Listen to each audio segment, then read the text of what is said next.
ఒక వ్యక్తికి సంబంధించిన వార్త సంచలనం సృష్టిస్తుంది. ఈ వార్త వెళ్ళాలి పబ్లిక్ దాకా, వాళ్ళ దాకా కూడా.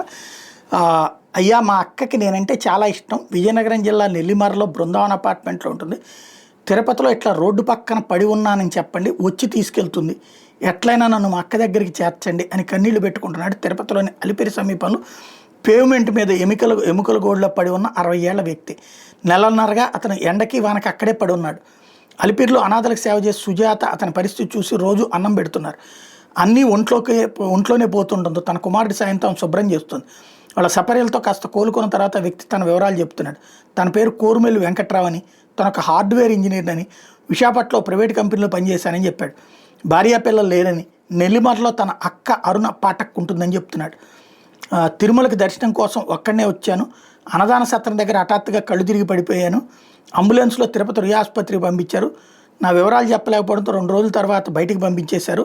కదలలేని స్థితిలో ఉన్నాను అంటూ ఆయన కుటుంబ సభ్యులను ఎవరైనా గుర్తించి తీసుకెళ్లాలని ఆయనకు సేవ చేస్తున్న సుజాత కోరుతున్నారు. ఒకసారి నిజంగా ఈ దారుణమైనటువంటి పరిస్థితిలో ఎవరూ పోకూడదు.